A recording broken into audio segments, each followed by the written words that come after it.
Well, for those of you I haven't had the pleasure of meeting, my name is Juliet Schindler, and I serve as the Executive Director of Public Affairs and Strategic Partnerships at the College Success Foundation, and am very excited to welcome all you fabulous members of the Washington Passport Network to our webinar today. I'm just filling in, so please have grace with me. I hope to not stumble too bad on this, but I am, again, really excited for this topic. This is so timely. And as you can see from the slide, and I'm sure are aware of, but today, our webinar will be focused on understanding FAFSA simplification for youth experiencing foster care, with a focus on kind of across the board, state, federal, and tribal. And then before I introduce our presenter, I just wanted to review a few things to note about the webinar. We will have this PowerPoint for your viewing, and it will be shared on our Washington Passport Network website. So look for that in the next day or so.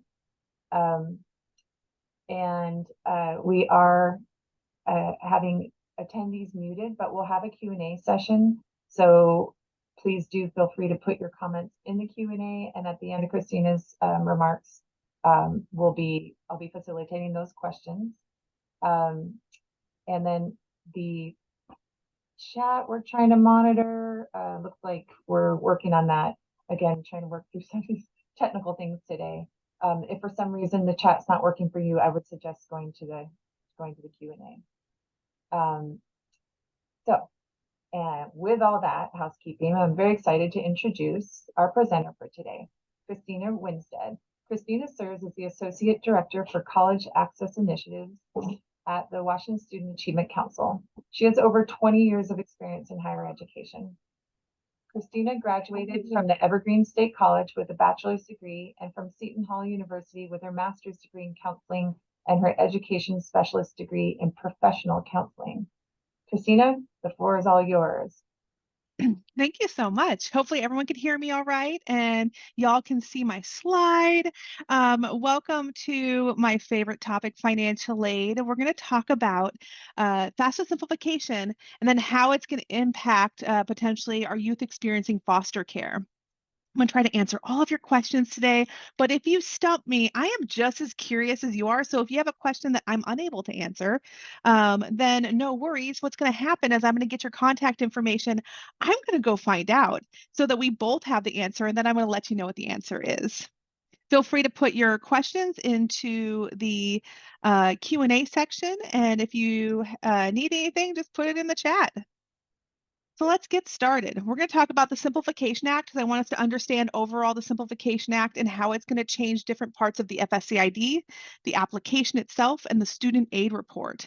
When we're talking about those changes, there is going to be, we'll be talking about potential parent roles, even though we know our youth experiencing foster care after the age of 13 will not be providing parent information. We may still have some students who maybe they were in an unusual circumstance and weren't necessarily in foster care, but need additional support in the process and may have to provide parent information. So I've included that in there.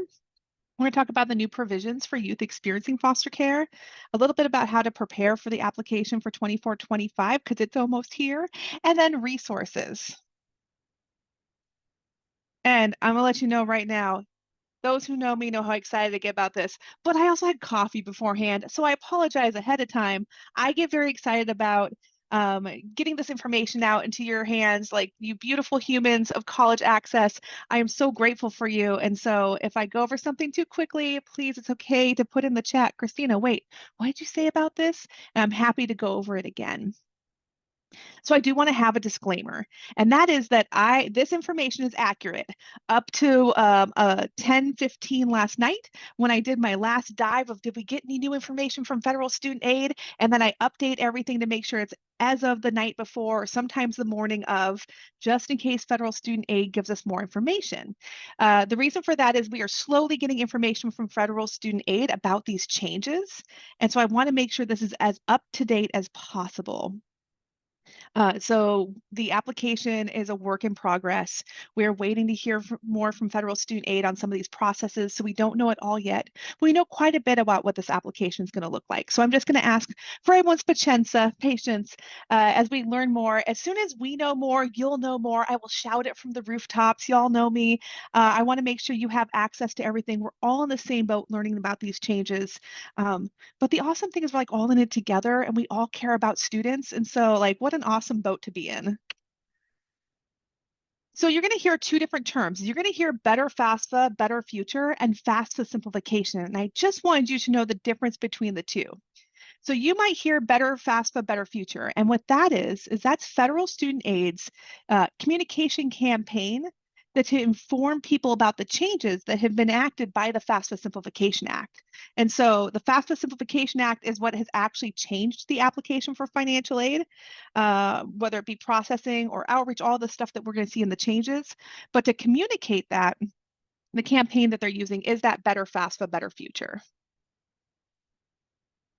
So just very briefly, the Simplification Act is the largest overhaul of financial aid in over 20 years. It is changing not just policies, but procedures. It is changing the front end for those of us who support students in the completion process, but is also changing the back end and the processing side for our financial aid officers. So it's a huge change. And if you're a dork like me about financial aid, awesome. We are a real good group. If you want to read the whole act from 2019 and the one that was passed in 2020, you can. I have a link I can send to you. You can get yourself a little charcuterie board. That's how I like to really absorb financial aid information, is with like the power of cheese. And you can sit down and read through the whole thing. The act was it wasn't implemented last year like it was supposed to be. So last year, we were supposed to see all of these changes implemented at once, and they've asked for a delay. So it has to be implemented by December 31st of this year. So they have until December 31st to release the application. So we're going to briefly talk about FSA ID changes and the important components of this for our students.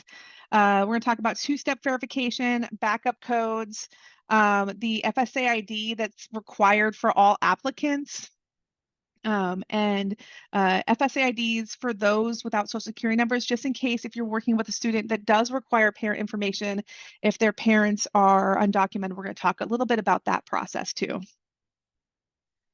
So everybody has to create an FSA ID. No longer will a student be able to log into their financial aid application using personal identifiers. So if a student didn't have an FSA ID, they could have signed their application with a paper signature page, and they could have signed in using their social security number and other personal identifying information.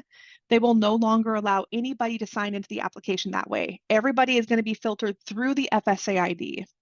The FSA ID takes 1 to 3 days to be verified. So if you're working with a student in your office, it used to be very easy. We could create the FSA ID, and then especially with our youth experiencing foster care, we could go right into the application and complete that application, typically within an hour, or as I like to call it, 2 to 3 slices of pizza. Now, unfortunately, it's a two-step process. So you're going to work with the student to create their FSA ID at least 1 to 3 days before. And I would say 3 days before they are going to complete their application. We have FSA ID nights that we're doing through 12th Year Campaign, and lots of resources to help you as you help your students create their FSA IDs. They only create it once. So if they've created it before, no worries. They're going to use that same FSA ID. There will no longer be standalone signature pages in the financial aid process at all. So there is no longer a print and send option for any of the signature processes. That's actually kind of nice for, I think, practitioners, because you no longer have to print and send stuff. I think that's a huge barrier I find for students is printers.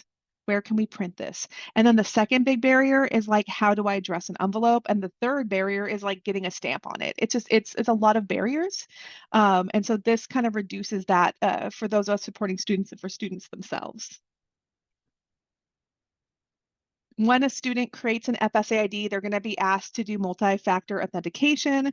That means that they need to be able to verify every time they log into their FSA ID who they are, either through email or phone or an authenticator app.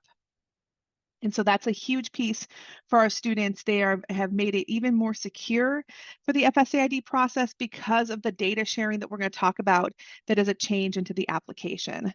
If your student doesn't have a phone number, that's okay. They need to set up their email address, and it needs to be an email address that they're going to have access to after they graduate high school. So their high school email address is something they typically will not use because they lose access to it. So it's a great time to create an email address with students that they will check on a regular basis that won't make an admissions officer blush. FSA really encourages the Authenticator app, but I know that there is a barrier for some of our students with the Authenticator app based on the technology they may have access to. So they will have the two-step verification every time they log in.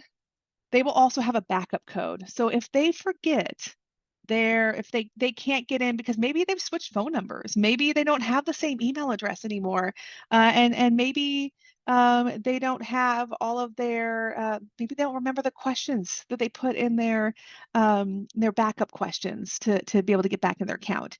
This one-time backup code can be used. What they'll do is they will select that they don't know their password, and they can go in and they can actually use this backup code to get into their account. Once they get in, they're going to want to update their information so they have access to it again.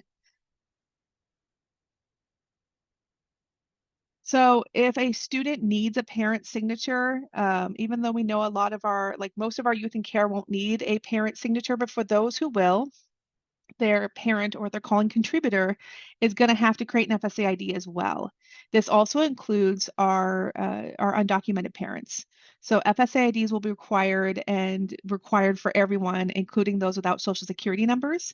At this point, we're still waiting to find out more about what this process looks like. I know that there's a lot of you. I see your names on the attendee list, and we've had the conversations about what this is going to look like. We still don't know yet. We're waiting with bated breath to find out what this process is going to look like. We do know that it'll be like the FSA ID process where they log in to create an FSA ID and they just select that they don't have a Social Security number, and then it's going to ask them questions, kind of like it's basically knowledge-based identity verification. They're going to ask them questions very much like you would see for a credit check.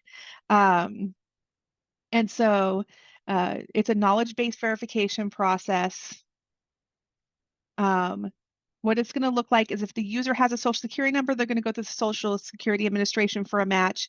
And if not, they're going to do knowledge-based verification. If they're unable to answer the questions in the knowledge-based verification, it's going to go to ID proofing, which means they're going to have to digitally submit documents to be able to be verified for their FSA ID. Those without Social Security numbers are the only population who will be able to create an FSA ID and go right into the application to complete the portion for their student. As soon as we know more, I will let you know. I will add it to the Padlet, and we will create resources in English and Spanish to support families with this process. So I'm going to talk a little bit about the application changes, and then we're going to talk about how that impacts our youth experiencing foster care. So these are the form changes that you're going to see when working with students. They may not have to experience all of the changes because they may not have to provide parent information, but there are changes that they will have to navigate. The first one I just want you to be aware of is there's going to be an onboarding process for students. So here's the landing page. As you can see, it'll say right up top, complete the 24-25 application. And then if you need access to last year's form, so I think this is going to be easier for students instead of saying, do you want the 24-25 or 23-24? We want to make sure students are completing the correct year in which they're going to college. Now, if you have a student who completes the incorrect year, like maybe they complete the year that they're currently going to high school and not the year they're going to college, they'll just go in and do a renewal. And so they've learned how to do an initial application and a renewal at the same time, which is not a bad thing at all. It's a good learning experience. They can access both years' applications starting in December when that application comes out. So the onboarding process is 4 sections of information that they're going to receive about financial aid, what they're going to be doing with the application, and what their next steps are. They only have to go through onboarding once, and it has a couple short, cute little videos. The biggest takeaway is that the application, as we know already, because it's past October 1st, is that it's going to come out in December. Which day in December? I don't know. We're waiting to find out. It could be the 1st, it could be the 31st.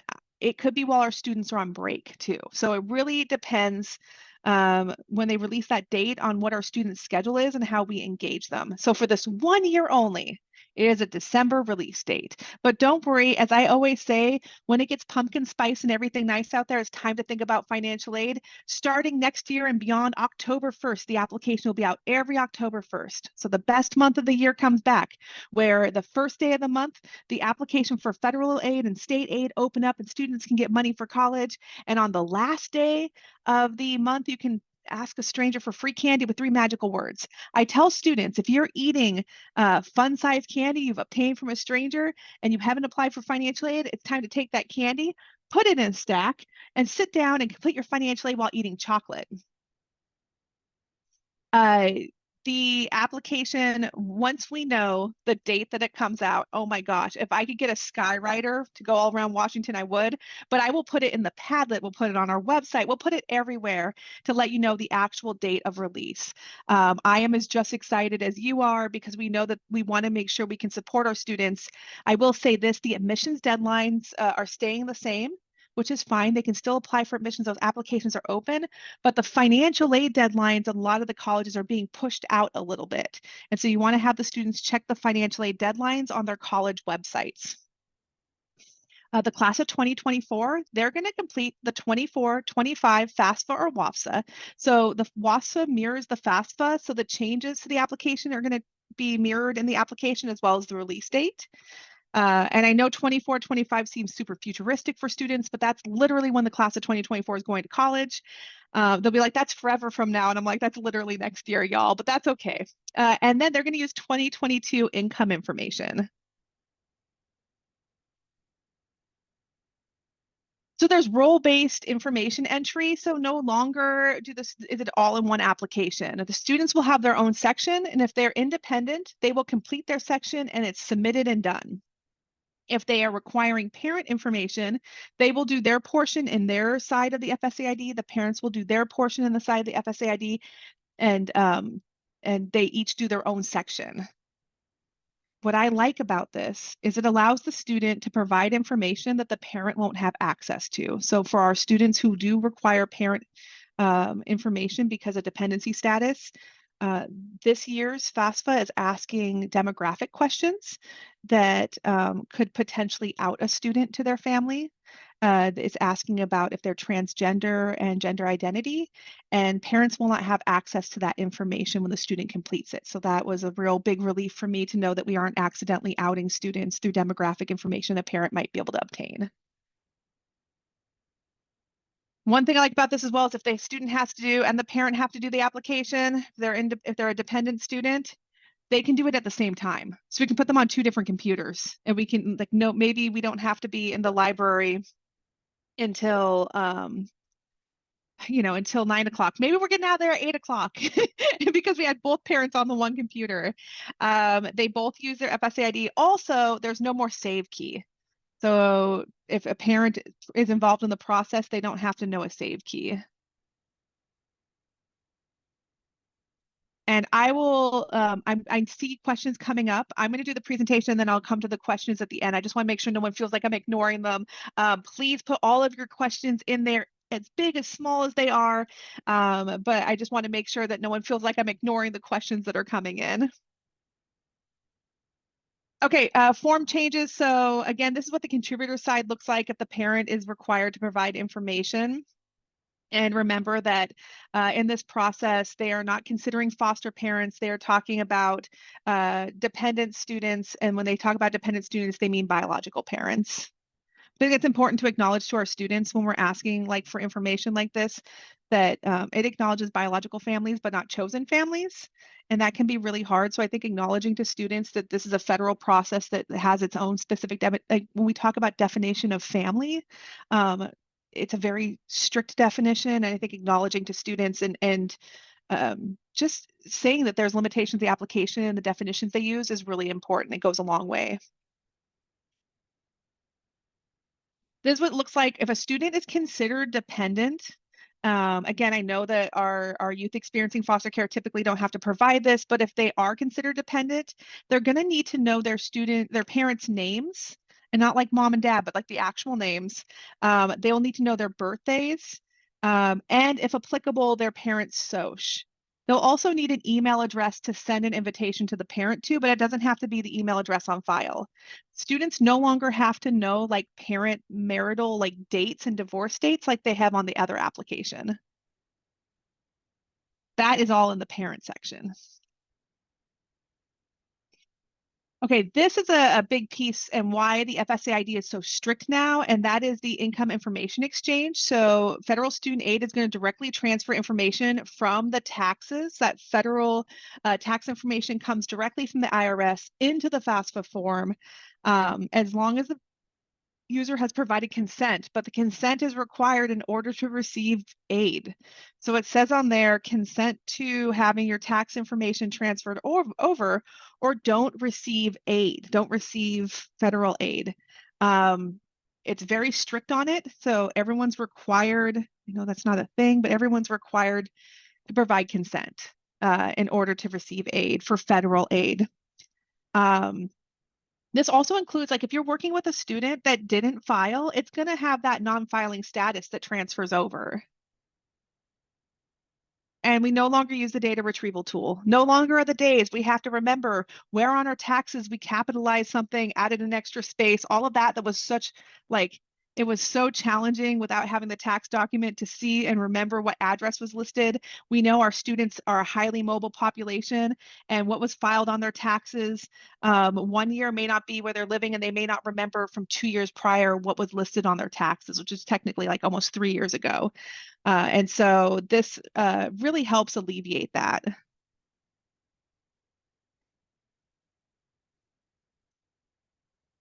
For form changes, so here's that page I just wanted you to see that says provide consent or be eligible or be ineligible for federal student aid. I just wanted you to see what that language looks like. There's a lot of legal language on this page that that students might want to read through. It talks about every single form that's coming over. So the kind of summary is all of the information, like exactly which forms are coming over from the IRS into the FAFSA. And so we just want to make sure that when students are importing, like when they're doing the providing consent, they know what they're providing consent for.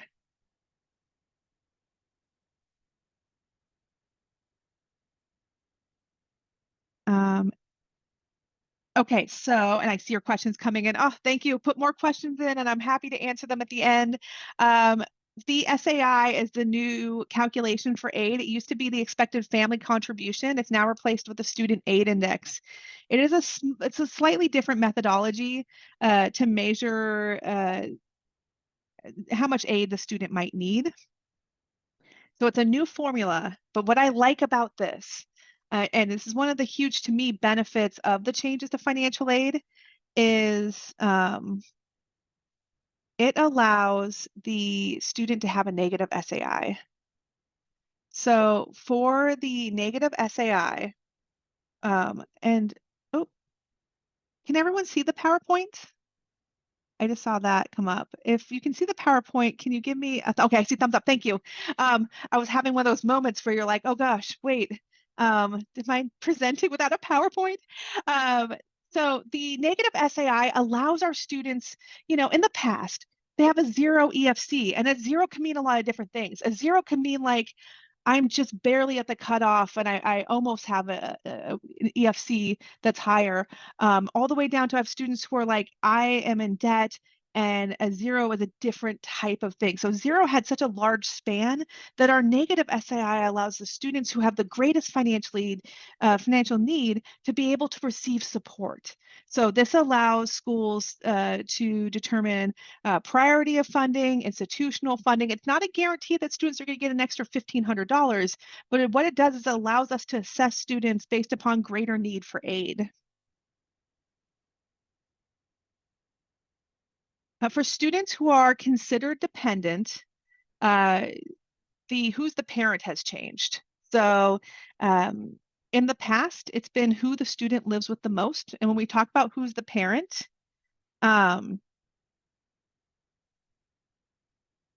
we talk about the parent, it really, this is a hard one because in the past it's where the student lives the most. So they have the easiest access to the information of that parent. And we're talking about biological parents.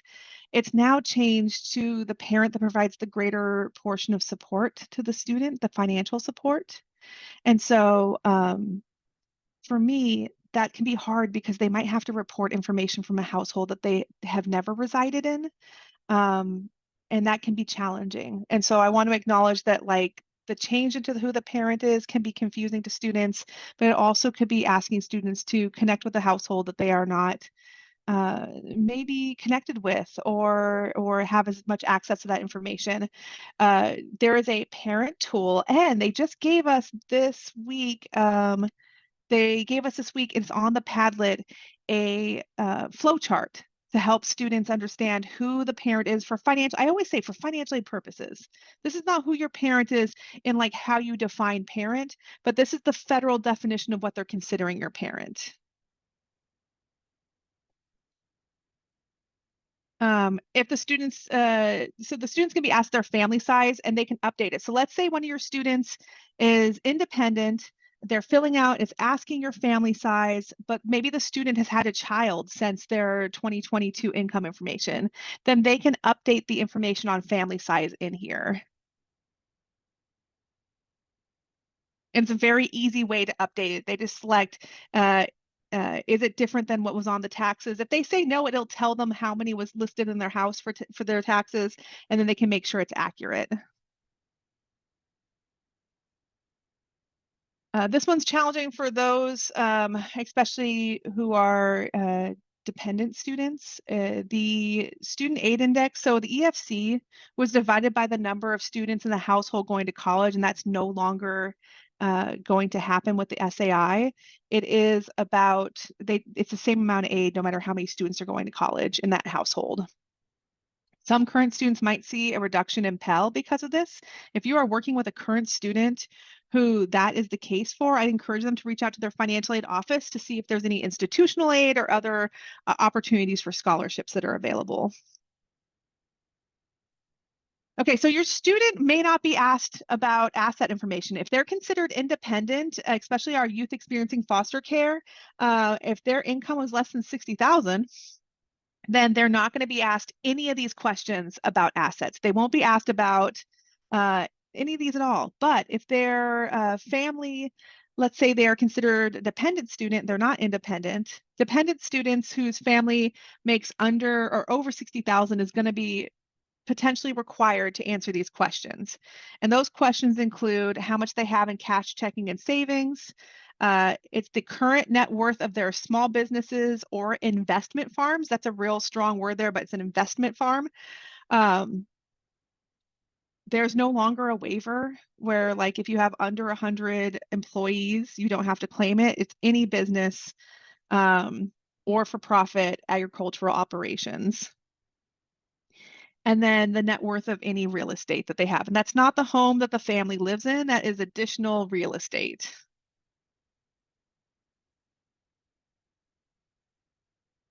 I know that the reporting businesses is a huge change, as well as farms. There's more guidance coming from federal student aid, but investment farms is the language that was changed with the updates to the application. There is a bill, both in House and Senate, that is looking to reinstate those exemptions for those who are under 100 employees.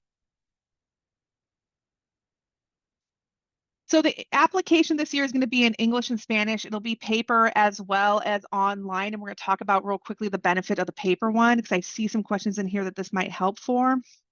But they will also have phone support in 9 additional languages. It's the top spoken languages in the United States. And that's a new thing this year, is having language support in multiple languages. Students can list up to 20 schools on their application starting this year. The demographic section is required. They can choose every single question to say prefer not to answer, but before it was, do you want to answer demographic questions? And this time they're going to ask demographic questions. The information is not sent to the college. It's going to stay within federal student aid, and it's just for research purposes. Okay, the student aid report changes. So the student aid report has changed. It used to be called the SAR. Now it's the submission summary. This is what I like about it. It tells the student where their errors are on the application under form answers. Over here, it'll say FAFSA form answers. That will tell them if they have errors and where they are in the application, which is a lot easier for those of us who are supporting students to answer, like to be able to fix those in the application with the student. It will also tell the student very clearly if they are selected for federal verification. So in the past, we've had to look for the magical asterisk that tells us, oh, that one was picked for verification. Let's start working on that letter of non-filing or whatever the documents that they're going to ask for. This time, with this student submission summary, it will tell them you've been picked for a process called federal verification, a process in which we verify the information listed on an application. It tells them what it is so that they can understand. And when we see that when working with students, then we can help them take the next steps to be prepared for that verification process. It's only going to show federal verification, not institutional verification, but I think that's a big step for us. It also reminds students if their income has decreased between 2022 and now, that they need to request an adjustment for special circumstances. So this is what it looks like.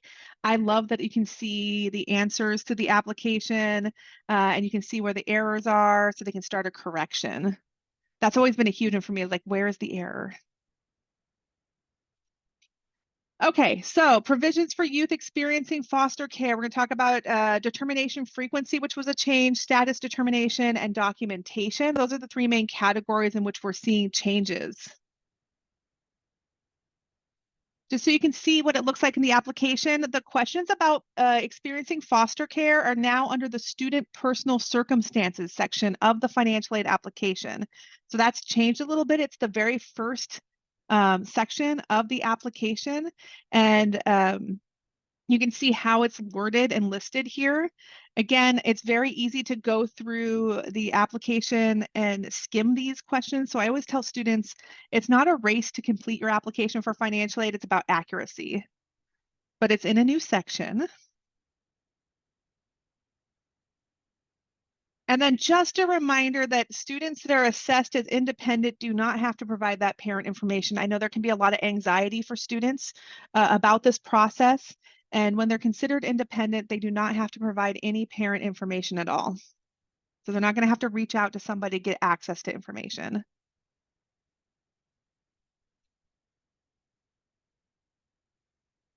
Okay, so determination frequency. This is a huge one. Foster care status does not need to be redetermined every year. So they're not going to be asked, students are not going to be asked if they're a former youth experiencing, if they're experiencing care or a former youth experiencing care, they should be presumed to be independent for each subsequent year at the same institution. So if they're going to a four-year school, they should use that determination every single year without asking for additional supporting documentation. Redetermination could be required if the student informs the institution their circumstances have changed, or if the institution has specific conflicting information about the student's independence, and they've informed the student, hey, we have this conflicting information, and we need to redetermine your status.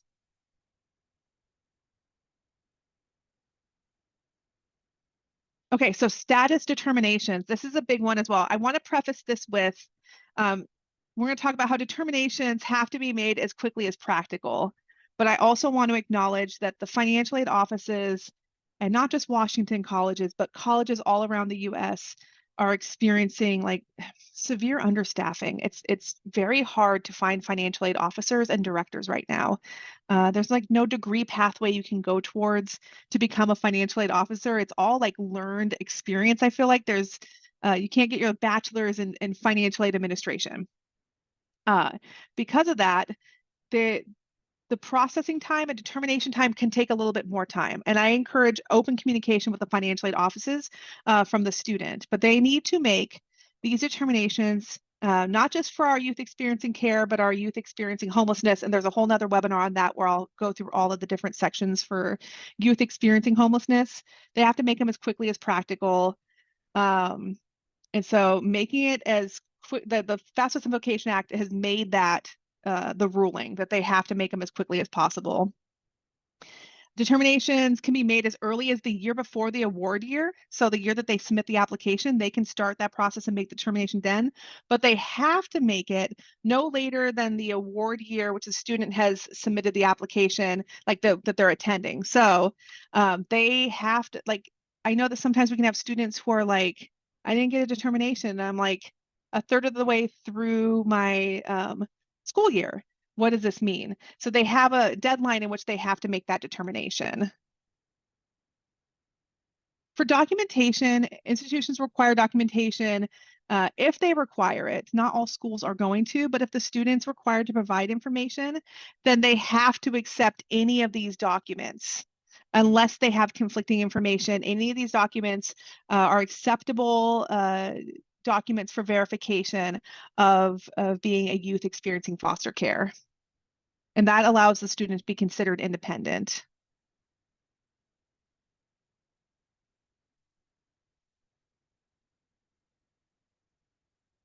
Okay, preparing for the application coming up. The biggest thing is getting our students their FSA IDs. And so I have a lesson plan that has a worksheet. As soon as they tell us how parents who are without Social Security numbers can do this process, we will update this worksheet and we will translate into Spanish. I started getting it translated and then realized we're going to have to change the thing once we get that process figured out. So as soon as we know the process, we will update it. We also have a PowerPoint you can use to help students create an FSA ID or WAFS account. They're all the information's on the same slide, so we're not identifying our undocumented populations.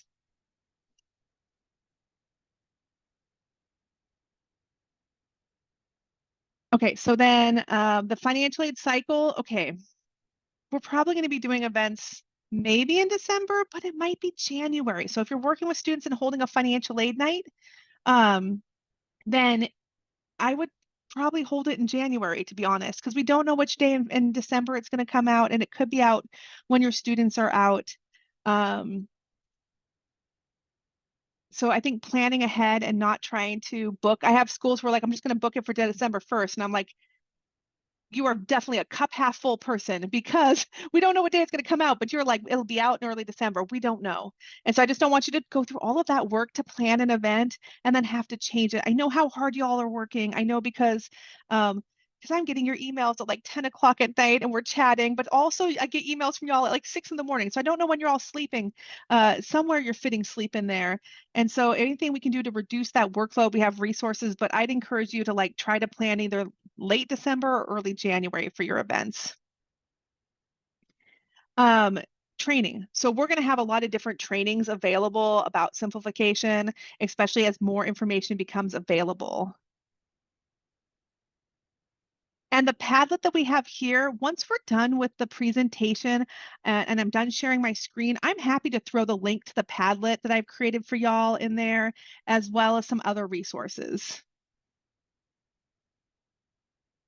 Okay, update your information on your websites. If you are referring students to the old Ready, Set, Grad page, which is a page that WASAC had about 5 years ago, but it is no longer a page that we own, I encourage you to please update that information to reflect wasac.wa.gov.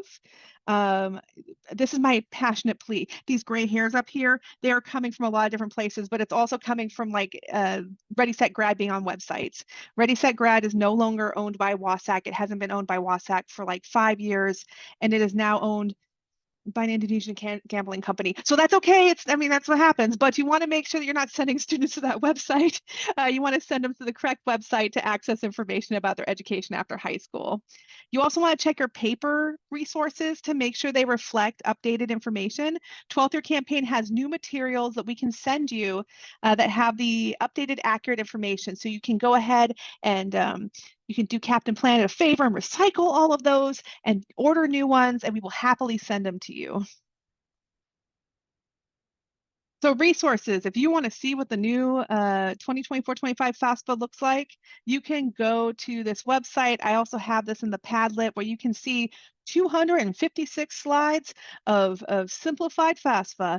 I would encourage you to have like maybe a nice snack platter while you go through that, but we will also be providing a FAFSA and WAFSA line by line in November, a free workshop that you can go a walkthrough of the application and what it looks like for students. We will have more FAFSA Simplification Act trainings coming up. We're doing some in-person ones as well. The financial aid toolkit from Federal Student Aid has been very helpful in providing resources. And NCAN, as always, has epic resources, and they have workshops. They're doing workshops every month, getting ready for the Better FAFSA, but they have also toolkits and other resources for you to use. Okay, if you're a real big dork about this and you want to know how it's potentially going to impact students, which is like, that's all my cup of tea, you also could read the NASFA FAFSA simplification case studies to see how it could potentially impact students with these changes. And then 12th year campaign, we have, like I said before, we have posters, postcards, stickers. We have the college and career knowledge books, which is the updated college knowledge books, those awesome books that came from WACAN and WASAC back in the day. We have a new one. It's cute. It's purple. It's got a brain going on a post-secondary adventure. You can order those as well as 12th year campaign books as well. And we have a foster care trifold that is that you can give out to students and their families about resources that are available to them through Passport, financial aid support, and other things. And you can order those all online for free. I'm super frugal, like the most frugal woman in Thurston County. I'm never going to put out a resource that's going to cost you money. We have a student Padlet that has less information than your Padlet. This really has the information that really pertains to the students and where they can get help with their applications. Your Padlet, though, has everything you could possibly want to know. I put financial aid updates in there. We have like a This Week in Financial Aid, which is like every little tidbit that I get every single week, of financial aid updates and where to get training, supports, resources, everything is on there. And then finally, Gear Up has amazing resources, and they do not care if you're a Gear Up site or not. They are here just like all of us who are like, please use these resources. We all care about serving students, so there's no ego in any of this. There's just serving students. That's all we have time for. So please feel free to take these resources. There's like amazing newsletters and translated in, I think it's like 6 languages now, maybe 7. They keep translating into different languages, but you can just put your logo and your information on it, and it has month by month family newsletters from 7th grade to 12th grade that you can use. It's all pre-built for you. Okay, with that, let's go to questions, and I'm going to stop sharing my screen. And even though I can't see your beautiful faces, I'm going to pretend that I can see your beautiful faces as we go through the Q&A. And I'm also going to pull up very quickly the Padlet so that you have access to that right now. The first Padlet, it'd be great if I sent it to everyone, not just the panelists. There we go. The first Padlet's for students. And the second Padlet I'm putting on here, this is for practitioners. And let me get the chat, and then there's the Q&A. Okay, I think I got, so let's go ahead and do some questions. Christina, that was fabulous. Although you made me hungry. There was a lot of food. Yeah, I'm sorry. It's like post-lunch. I didn't get lunch yet today. So I actually, no, I don't apologize for food talk. I love food as much as I love financial aid, but it is definitely, they go hand in hand. Right. Okay, so let's dive in. We have a lot of questions that are related to just some specifics around like parent versus student.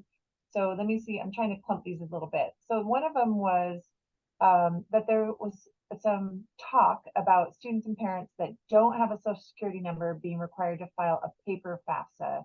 because of issues with the IRS data share agreement. Is Okay, that? so that's kind of, okay, what I'm hearing is kind of a workaround. And so what it is if a parent potentially does not want to create their FSA ID because they don't want to do the online portion and they are like maybe they're undocumented, they can do the paper application, but they're still consenting to have their information matched in a system.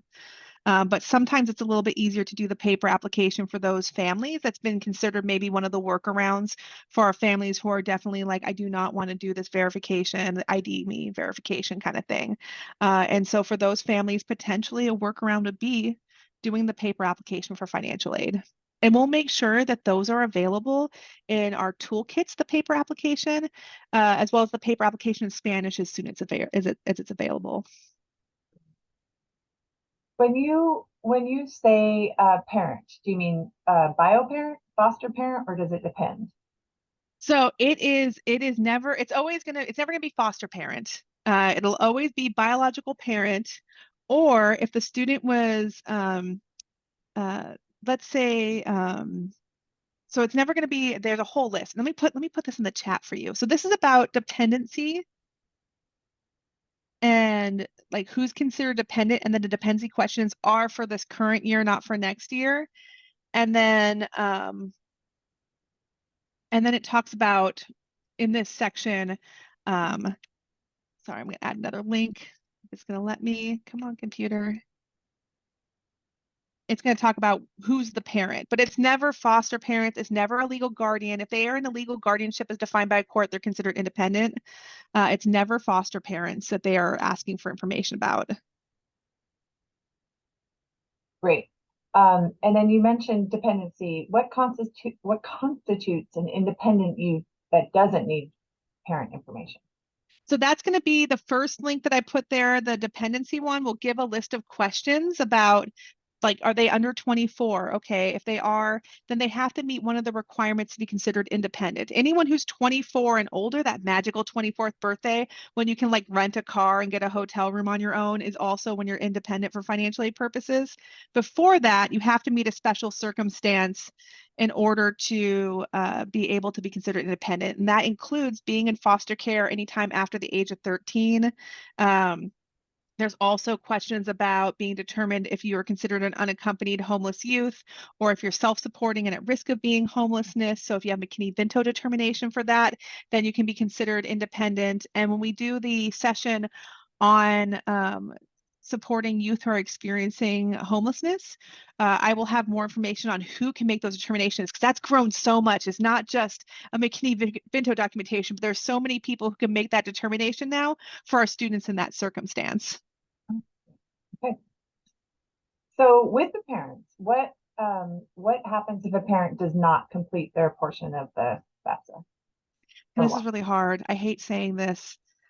And if I had chocolate, I'd be giving it out to you before I say it. So just eat a piece of chocolate if you have it next to you. If a parent does not provide their portion of the application, the student's ineligible for aid. That's the hard part. Unless they're in a special circumstance. Now, we talked about some of the like, oh, this is a special circumstance. There's also extenuating circumstances. Like if maybe the student has no contact with their parents because it's an abusive relationship, or the parents are incarcerated, or other special circumstances that could potentially allow the student to be considered independent, it's going to ask them on the application if they're in any of those circumstances, and then it'll give them what's called provisional independent status. It'll allow them to submit their application this year, which is cool because it'll say like, provisionally you're considered independent. This is what to expect. And then they talk to their financial aid office about it. And what if the parent is completing but does not file taxes? Oh, no worries on that part. It's going to reflect that they didn't file taxes in their when they do the pull from the IRS, and then it's going to say like, why did, like, it's going to ask, like, it's not like the IRS police are showing up, but it's going to say, did you meet the like, what is your income? You're going to provide that in different ways. Okay. And then another question kind of to do with the independent student. If a student was on their parents' taxes in 2022, and then the parent provides that information for the FAFSA year, and then the student's paying 100% of living expenses and is independent and not on parent taxes, then they can apply as independent without parent info. It doesn't matter if the student is 100% supporting themselves unless they are at risk for homelessness. Even if the student's paying for their own living and they're not living with the family and they're not being claimed on taxes, it's going to still ask for parent information unless they have a special circumstance until they're 24. So even though the parent's not paying for anything and they're not claiming the student on taxes, they are still going to ask for parent information. So 24 is the magic number once you 24 or special circumstances. So if the student's in any way, shape, or form in a special circumstance, then what they want to do is connect with the financial aid office to be assessed for provision, like basically professional judgment for independent status. Okay. All right. Also kind of related, if a student experienced foster care after age 13, but was adopted, returned home, or in guardianship before turning 18, is that student considered independent or dependent? So it depends on if they were in foster care anytime after the age of 13, they're independent. And if they're in a legal guardianship, like that, it's like separate from that, like it just means they meet two of the qualifications to be independent. But that's that magical age of 13. Anytime after the age of 13, if they were considered, like if they were in foster care, they're considered independent. Okay. So for unaccompanied youth, if they're able to provide their McKinney-Vento status from their schools, like the letter of determination, then they do not have to provide parent income tax info? As long as they were assessed as homeless or at risk for homelessness and self-supporting, then yes. And I'll put the language here in the chat. So this is the language for foster care that they're going to ask that triggers independent status. And this is the question about for those experiencing homelessness.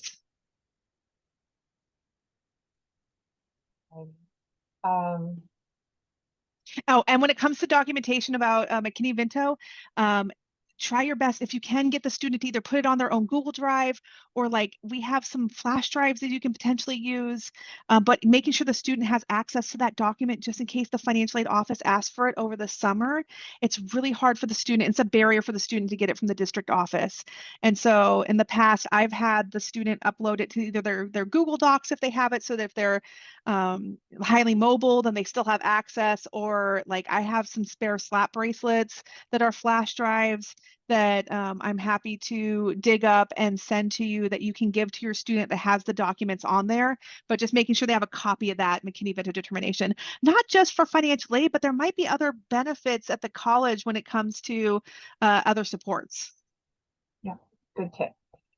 And then with the SAI, what is the maximum negative SAI? Your presentation said minimum 1,500. I'm sorry, it's a maximum of 1,500 negative. So they can be negative 1,500 that's the maximum negative all the way and then up.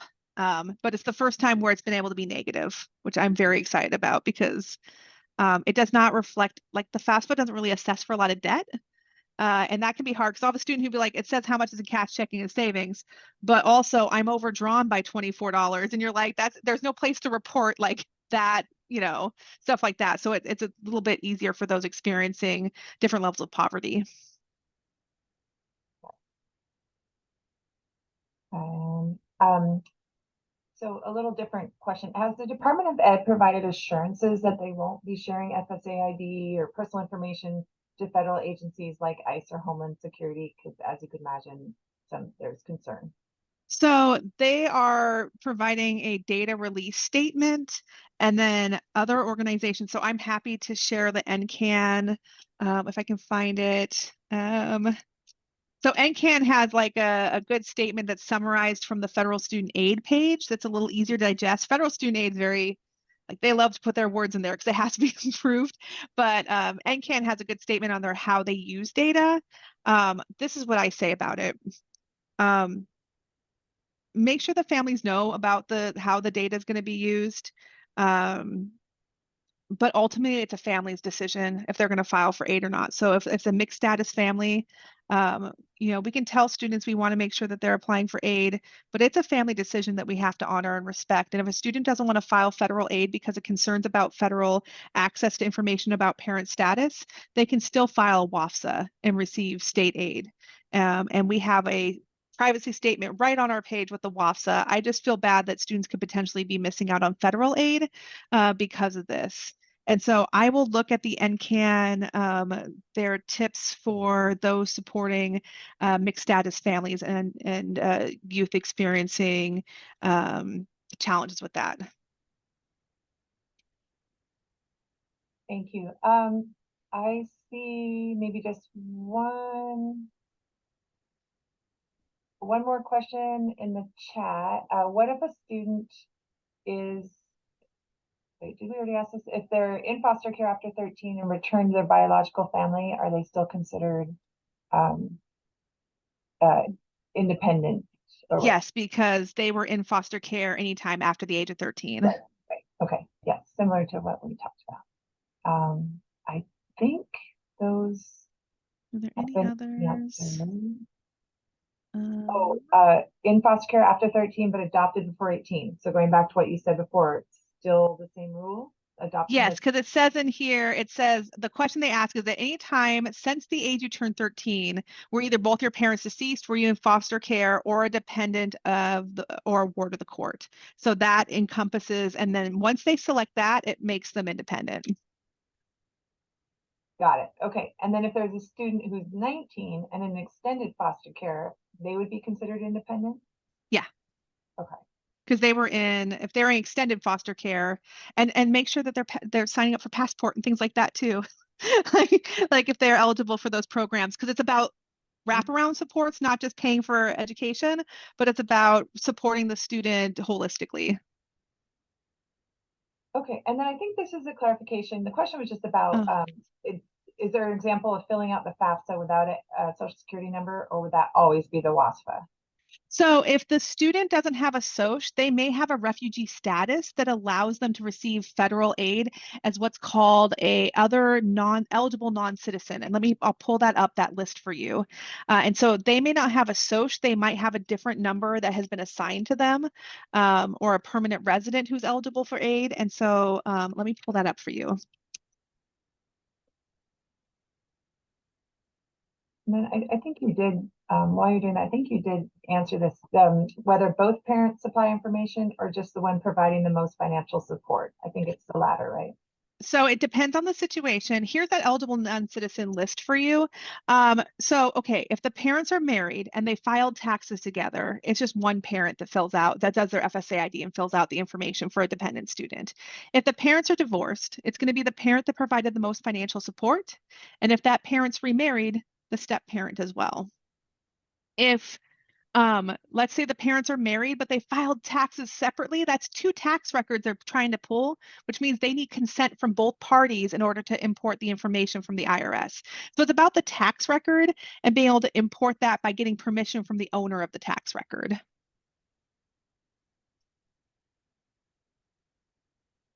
So typically, students will have a social security number if they're applying for FAFSA, but they might not. They might have a different number.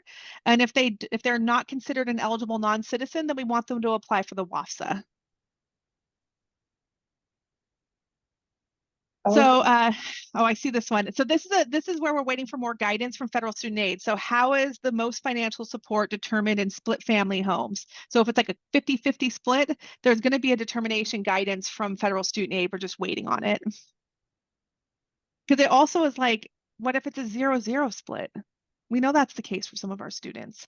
So we're waiting for more guidance. And as soon as I know, I'll put it right in the Padlet for y'all. So that, Christina, was so much great information. Let me ask, it sounds like if folks do have, we'll share out this survey. The survey. Let me say two things. The survey's in the chat. We would appreciate very much for those of you who participated to fill out the survey and provide feedback. Also, we'll be, as I mentioned before, sharing the presentation in the on our Washington Passport Network website. And I am going to share my screen here to give you some more information. But I'm assuming, Christina, that if they do have questions, they can always reach out to you. Is that fair? Oh, of course. Yeah, I'm always here. If you have a question, I am here to either help you find an answer or we find out the answer together. Great. And hopefully you can see my screen with the link to our Washington Passport Network.